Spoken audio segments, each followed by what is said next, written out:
Okay, sir. Entrepreneurial journey is a piece of cake. So I think in our midst we have Miss Biharita ma'am, proprietor Mahati Enterprises Hyderabad, who will focus on successful entrepreneur journey. Ma'am, please.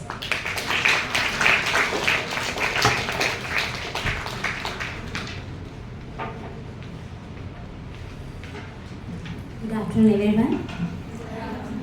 I am Harita Bhaskar, proprietor of Mahati Enterprises. Special thanks to BVRT College and special thanks to KC Chaudhary sir garu నాకు ఈ అవకాశాన్ని ఇచ్చినందుకు. So నా startup అనేటప్పుడు ఎలాంటి ఆలోచన కానీ అంటే ఎలా వెళ్ళాలి ముందుకు అని ఒక కాన్సెప్ట్ కానీ ఏది లేకుండా జస్ట్ ఏదైనా బిజినెస్ స్టార్టప్ చేయాలి అని అనుకున్నాను. నాది ఒక చిన్న మిడిల్ క్లాస్ ఫ్యామిలీ. అంటే ఎలాంటి బ్యాక్గ్రౌండ్ మ్యానుఫ్యాక్చరింగ్లో కానివ్వండి, బిజినెస్లో కానివ్వండి ఎలాంటి బ్యాక్గ్రౌండ్ లేదు.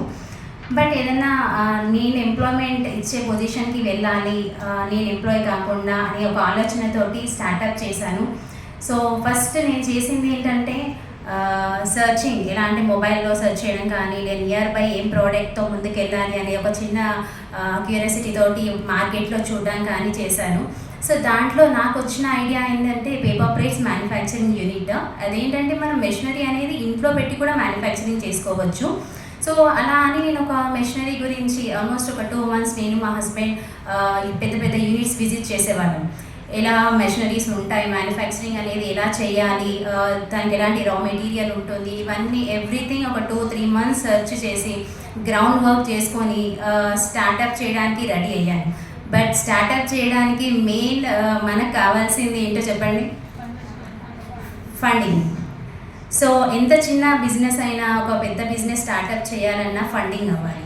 సో నేను స్టార్టప్ చేసేటప్పుడు నా దగ్గర ఒక 1 రూపీ కూడా లేదు, ఫండింగ్ అనేదే లేదు నా దగ్గర. సో నేను డైరెక్ట్ బ్యాంక్ వెళ్ళిపోయాను. అంటే ఒక 10 years కింద నాకున్న నాలెడ్జ్ ప్రకారం ఏంటంటే బ్యాంక్ వెళ్ళగానే లోన్ ఇచ్చేస్తారు, నేను ఒక ఐడియా చెప్తాను అనేసి హ్యాపీగా బ్యాంక్ వెళ్ళిపోయా.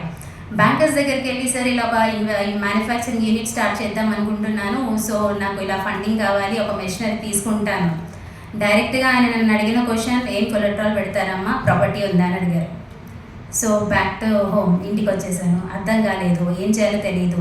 ఫైనాన్షియల్లీ సపోర్ట్ చేసే ఫ్యామిలీ కాదు, కండిషనల్తో ఉన్న ఫ్యామిలీ.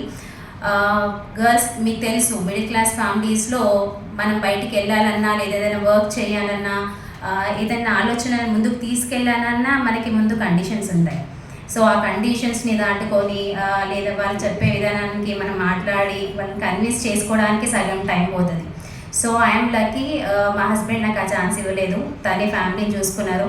సో నేను బిజినెస్ స్టార్టప్ చేయడానికి తను నాకు సపోర్ట్ చేశారు. సో నేను ఇన్వెస్ట్మెంట్ లేదు కదా నా దగ్గర, ఎలా చేయాలి? సో నేను డ్రాప్ అవ్వలేదు, ఆలోచించాను. నాకు ఒక బెస్ట్ ఫ్రెండ్ ఉంది, నా బెస్ట్ ఫ్రెండ్ ఎవరో మీకు లాస్ట్లో చెప్తాను. సో తను నాకు ఇచ్చిన ఐడియా ఏంటంటే, నీ దగ్గర ఫండింగ్ లేదు, బట్ నీ సరౌండింగ్స్లో ఎవరైనా ఆ బిజినెస్లో ఉన్న వాళ్ళు ఉన్నారా అనేది సెర్చ్ చెయ్యి అని చెప్పింది. సో నేను అలాగే నా నియర్ బై ఉన్న ఏరియాస్లో సెర్చింగ్ స్టార్ట్ చేశాను. సో లక్కీలీ ఒక యూనిట్ అతను మొత్తం క్లోజ్ చేశారు, అంటే వాళ్ళ లాసెస్లో వెళ్ళిపోయి మొత్తం గోడౌన్లో క్లోజ్ చేశారు. సో నేను తన దగ్గరికి వెళ్ళి, సార్ నా దగ్గర ఫండింగ్ లేదు, ఇన్వెస్ట్మెంట్ అమౌంట్ లేదు, బట్ నేను రెంట్ బేసిస్లో మీ దగ్గర మెషినరీ తీసుకుంటాను. సో ఆ రెంట్ పర్పస్లో తీసుకొని వర్క్ చేసిన తర్వాత మీకు పే చేస్తాను అని చెప్తే, ఆయన నాకు ఇచ్చిన ఆఫర్ ఏంటి అంటే, ఓకే అమ్మ నీకు మెషినరీ ఇస్తాను, బట్ నా గోడౌన్ ఓపెన్ పెట్టి మెషిన్ సేల్ చేసేటట్టుగా మీరు చూసుకోవాలి అని చెప్పారు. సో నాకు మంచి ఆప్షన్, ఎందుకంటే నా దగ్గర ఇన్వెస్ట్మెంట్ లేదు, బట్ నాకు మెషినరీ వస్తుంది. ఒక చిన్న మెషినరీ, ప్రసాదం కప్స్, పేపర్ కప్స్ అని మనం వినాయక చవితికి యూజ్ చేస్తాం కదా, ఆ కప్స్ మెషినరీ వస్తుంది. నేను ఫస్ట్ అనుకుంది buffet manufacturing, paper plates. So అది రాకపోయినా స్టార్ట్ చేయడానికి నాకు ఒక మెషినరీ దొరుకుతుంది కదా అని చెప్పి నేను ఆ మెషిన్కి యాక్సెప్ట్ చేశాను.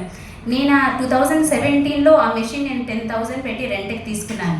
సో మా ఇంటికి ఆ యూనిట్కి కొంచెం డిస్టెన్స్ అనమాట. సో నేను ఆ మిషన్ అయితే బిజినెస్ స్టార్టప్ చేశాను.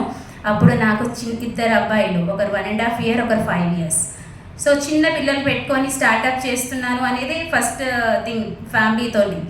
బట్ నాకేంటంటే నాకు మెషిన్ దొరికింది, వేరే ఏది ఆలోచించలేదు, నాకు ఒక మెషిన్ దొరికింది. సో నేను మార్కెట్కి వెళ్ళాలి, ఎలా చేయాలి అని. సో ఆ మెషిన్ ఇచ్చే పర్సన్ నాకు కొంచెం సజెషన్ ఇచ్చారు. ఆయన అమ్మ ఇలా ఉంటుంది ప్రైజెస్, ఇలా ఉంటుంది, నువ్వు ఇలా సేల్ చేయాలి అని. మళ్ళీ నేను మెషిన్ తీసేసుకున్న తర్వాత నాకు ఒకవేళ నేను సేల్ చేయలేకపోతే ఏంటి అని ఒక డౌట్తో నేను ఫస్ట్ ఏం చేశానంటే నా ఐడియాస్ తోటి మార్కెట్కి వెళ్ళిపోయి ఒక హోల్సేలర్ దగ్గర ప్యాకెట్ కొనుక్కొని ఈ రీటైల్ దగ్గరికి వెళ్ళి ఇది నేను మ్యానుఫ్యాక్చరింగ్ చేస్తున్నాను సార్, మీరు ఆర్డర్ ఇస్తారని అడిగాను. సో వాళ్ళకి నేను చేస్తున్నానని వాళ్ళు చూడరు కదా, వాళ్ళ దగ్గరికి వెళ్ళి నేను మ్యానుఫ్యాక్చర్ అని చెప్పాను. సో వాళ్ళు ఓకే అని ఆర్డర్ ఇచ్చారు. సో అక్కడ నాకు అర్థమైంది, సో మనం మ్యానుఫ్యాక్చరింగ్ చేస్తున్నాము అని చెప్పాము. Local market, near by market ఉండడం ఒక అడ్వాంటేజ్ అయింది నాకు. సో ఆ మార్కెట్కి వెళ్ళి నేను ఆర్డర్ ఫస్ట్ నేను మ్యానుఫ్యాక్చరింగ్ స్టార్ట్ చేయలేదు, ఆర్డర్ తీసుకున్నాను. ఆర్డర్ తీసుకొని వెళ్ళి నేను ఆ చిన్న ప్రసాదం కప్స్ స్టార్ట్ చేసి హోల్సేలర్స్కి ఇచ్చి వాళ్ళు హోల్సేలర్స్ నాకు సజెస్ట్ చేశారు.